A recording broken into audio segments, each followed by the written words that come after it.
You guys got me off guard. I was too in it.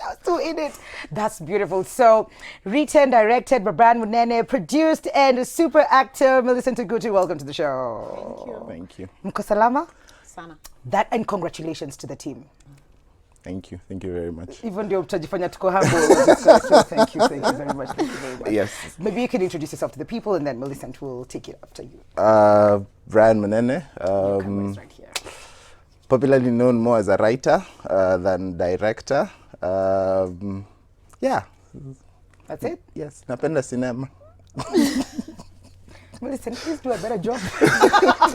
Okay, you usually don't get an opportunity to sit in front of a camera on, television where you have millions of viewers. So Yes. this is like, I'm being given an opportunity to sell Do myself, it. my CV. Do it. Yeah, let me just take out my and 3 please- pages. Please take notes, Brian.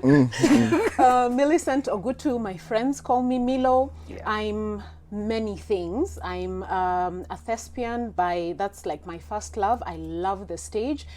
Presently what I do to earn a living and to pay my bills, I'm an advocate of the High Court. I'm a lawyer. I'm so passionate about intellectual property. When people try and, take advantage of performers, actors, producers, I'm there, just saying, no, this is not the right thing to do. Let's do the right thing. And also sort of, advising people in the creative space on how to do better by performers, actors, the whole ecosystem. So yeah, I'm a performer. It's something that I enjoy doing. I'm in Kenya, you cannot forget to say you're a mother. Yes, please. I'm a mother also.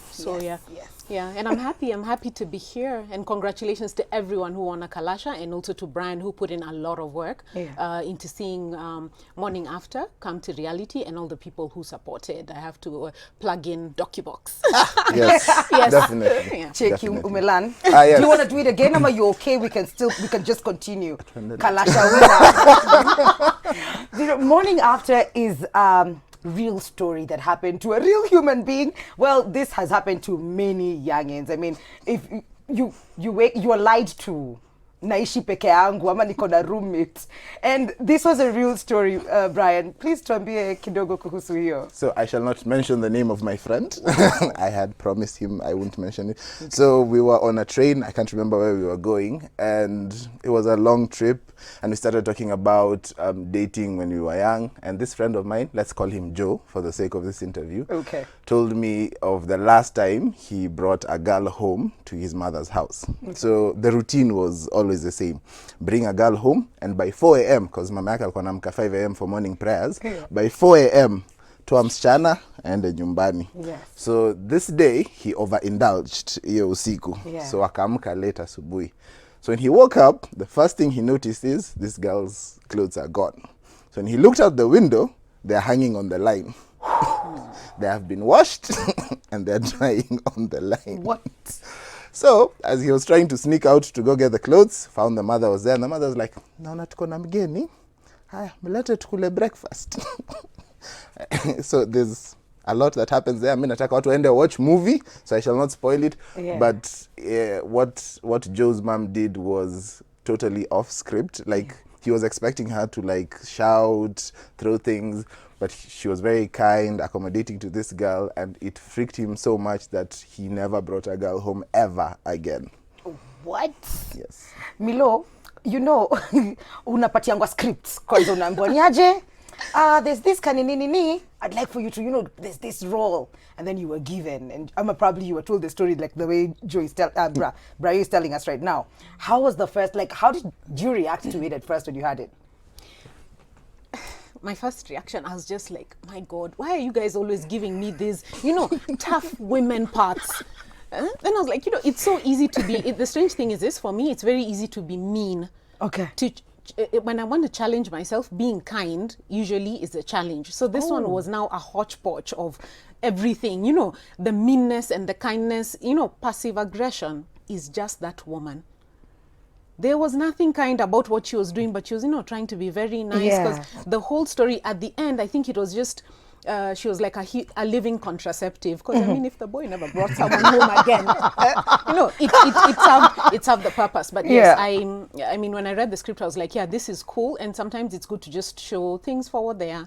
because Yeah. parents get tired. They get tired of, you know, you're growing, you're doing things in your life, you're having relationships, you're navigating, not having your own space, not having your own money. So yeah, more often than not, you have to probably use somebody else's space to satisfy your needs. But then, you know, it's so unfair on parents because they can't behave the same way. Did you say a living contraceptive? It's terrible. Like when you watch it, you're just like, wow, that was my mom, yo. And even for you, Brian, when you get into looking at who will play different parts, is that you, or did you get help to do that? Okay, for this one, I have been accused by a very good friend of mine, shout out to Likarion, of writing for specific people in mind. Okay. Hi, Milo. I can't explain it, but when I was being told the story by my friend, I already knew who are going to play these people. Like in my mind, it was set. It was Charlie Karomi, Foye Wamboi, and Millicent Ogutu. That was it. Like you wrote for them. Yes, Likaron keeps saying that I write for specific people, but I knew like those my main three people were those people. I literally begged Charlie for I think 2 weeks to take a whole day off from work so that we could shoot the film. Okay. Yes, and I feel it paid off because if you watch the film, everything really worked out with the three of them. There's a lot that goes into, you know, like putting together a film. It's not just the script and the actors. There's also a bit of research. And for you to just write that story, did you find time? Did you ever meet this mom? Did you ever meet this girl, like the Foye in real life? No.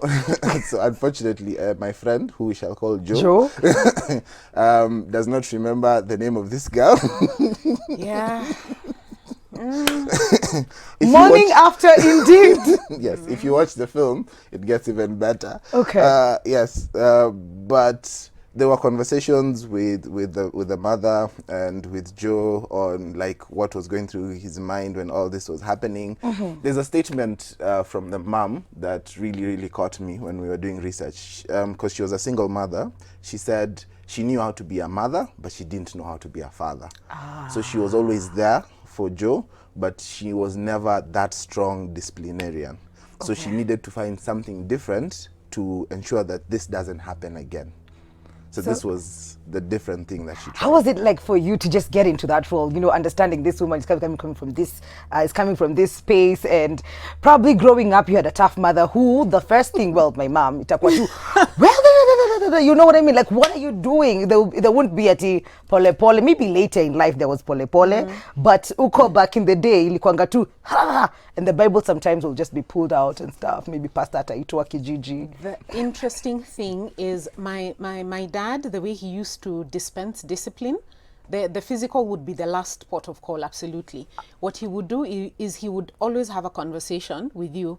I remember this once in high school. I can't remember what I didn't perform particularly well. We were not expected to be first in class or anything like that. But then he came and he did, like, he knew I hadn't done my best. Do you know what he told me? Congratulations, I know you did your best. Man, that thing killed you. I was like, what do you mean? Like, I was hoping for a fight so that you could make me, you know, feel bad, blah, blah, blah. I said, no, it's okay. You're good. That was your best, and congratulations. What? I was like, whoa. So even in dealing with, in processing this, what do you call it? This role, I never even thought about the fact that in the original story, that the mom was a single parent. I didn't even think about that. For me, I just thought about, because in the script, I asked Brian, so what happened to his dad? And he told me the dad passed on earlier on in life and things like that. So like on the walls, we have photos of me and Charlie's dad when, you know, we were expecting the baby, and, you know, we did all that stuff. So for me, it was like, you know, this is, if your dad was to see you now, like, would he be happy with what you're doing? So those were the backstories in my head, just thinking, now this one, what do I do with him? Short of just, you know, finyaing him until I get Charlie juice. What do I do? What do I do with this child? And, you know, and even right now, you know, dealing with kids, I have kids as well. So sometimes I look and I'm like, if they did this to me, what would I do? What would you do? Let me tell you, when you're speaking, you're so brave. You just leave them. That may know why people turn to God. It's because children are special. Nimewachia Mungu hiyo. Yeah. There's some that you just have to leave to a greater power. Yeah. You know, you can just say, I mean, for me, my kids will never do this. They'll not do this. Then when the time comes, they show you that there was a 2020 somewhere and you've seen nothing yet. Oh my God. Yeah, I think it was just about building around the emotions as and when they came and went. Yeah. And also just trying to figure out, parents are not perfect, and we have such high expectations on parents to be perfect. And then we also blame parents for when children don't work out. So my new mantra is this: your crimes, your sins are yours. They are not mine. Me, I have mine to go and commit. Just leave me alone. I'm not taking responsibility. I'm accepting no shame on behalf of anyone. Nobody. And nobody. Okay. Kila mtu na yake. Let's talk about Kalasha. Manze, congratulations. Thank you. Was this the only zinaitangwa nini? Nomination? Yes. Okay, in previous years, short films have been nominated for some of the professional categories, but I feel this year there were a lot of feature films, that feature films were given the preferences for the professional awards, which by all means, they deserved. Yeah. And so this was our only nomination, and we are very happy that we won. Yay! What does that mean then? Are we going to be seeing it? Akina Sisi, where do we go? What do we do? Sana corona, alafu theaters zimefungwa. Tutafanya nini? You know, that's also a conversation that we need to have. I mean, corona came, we're artists, we're over here, the theaters. It was very strange because we screened in February. Yes. It was in Valentine's Day, yes. It was on Valentine's Day. It was on Valentine's Day. So the film was funded by DocuBox East Africa. They have a project called The Box where they fund short fiction pieces. So they gave us a grant of $2,500 to help us do the short film. And they also premiered the short film at their screening. It's called Shots, Shots and Shots.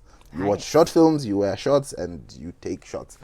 Where was I, Brian? Prestige. I thought we were friends. I thought, Brian, what? I have your number. I got you. Yeah, you Next know? one, yeah, Milo, I think we're just gonna, we do the just- girl yes. power thing. It's Sawa okay. tu. Hashtag First of all, boy do you know, I child. called him and he was like, sorry, ayuko karibu, nimwambie. I was like, I know your voice. It's like, we're not good friends, not good friends. It's like he anymore. means Sorry. a Kalasha now. Yeah, kidogo kidogo pesa kidogo. Wow. Kalasha hivi. Okay, fine, sorry. So short and short. Yes. So we were supposed to do another screening. It was Madaraka Deni, 1st June. Yes. Yes, on 1st June. But then Corona happened and all the screenings sort of fell through. We are doing festival runs until the end of the year, and I think it will be available on YouTube from, let's say, February next year. Okay, we'll be waiting. But because we mentioned Corona, maybe just to put it out there, you deal with artists, Milo. You left, right, center. You're in the business of making sure that they're not taken advantage of. And Corona came. And maybe that taught us that we didn't have many things, like set infrastructure and stuff, like things to follow on to just make sure that we still continue earning, even when a pandemic hits the world. How has that been, like, dealing with artists during this time? It's been what do you call it? Eye-opening. It's been a challenge. I also sit on the board of the Kenya Cultural Center, which incorporates the National Theatre. Yeah. It's a state corporation. So this is a government-owned institution where you're supposed to have the space available for people to come and perform. So when COVID happened, most government institutions shut down. Yeah. And of course, we had to be careful. How do you allow people into a space before there were protocols in place on how to reopen theaters, even reopen restaurants and public spaces? So as a governing council, the Kenya Cultural Center sat down with the management and we were like, what can we do? Everyone is moving to the digital space. Yeah. But theater, there's something about theater and a live performance. There's some joy and a spark and an interest in just being, watching the live performance.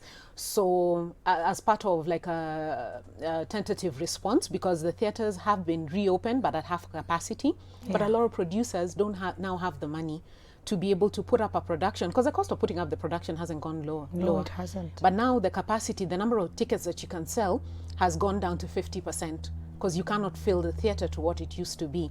So there's an app that was launched, theatre.co.ke, owned by the Kenya Cultural Centre.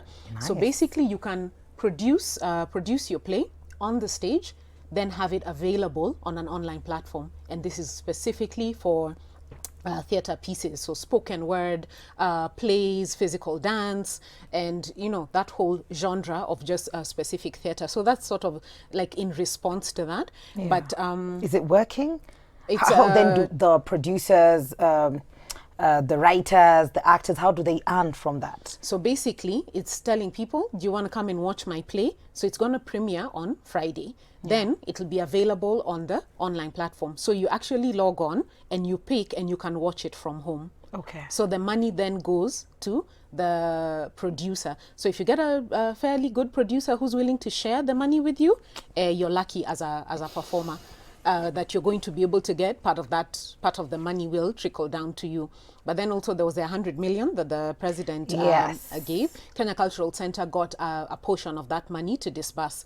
And I can safely say and confidently at this particular point say that everybody who submitted something got money. And what we did is the money was disbursed to individuals, not to the producer to go and share with the rest of the team. So everybody got a piece of that cake. But then you're talking about longevity. You're looking at today, what about 6 months down the line? Yeah.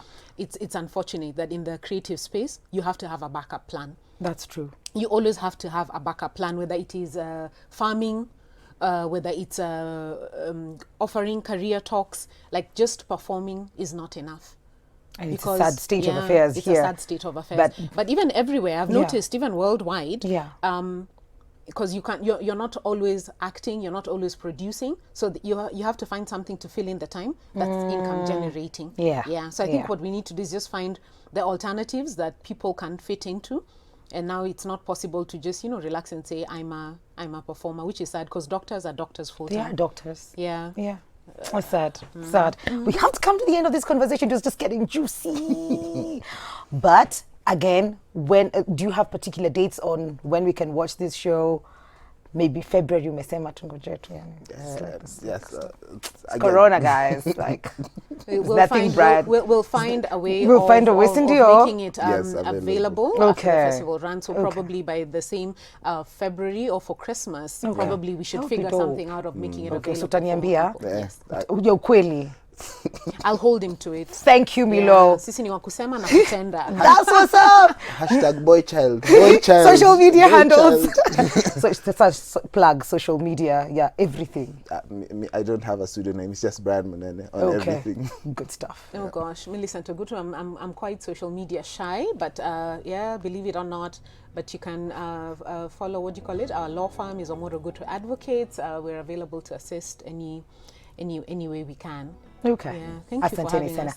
Milo and Brayo, that's what's up. Okay, we listen to go to Brian Munene. Thank you so much for coming. We're taking a very short commercial break. 111-444-111. We will be right back with Cleopatra 10, the voice of a black girl.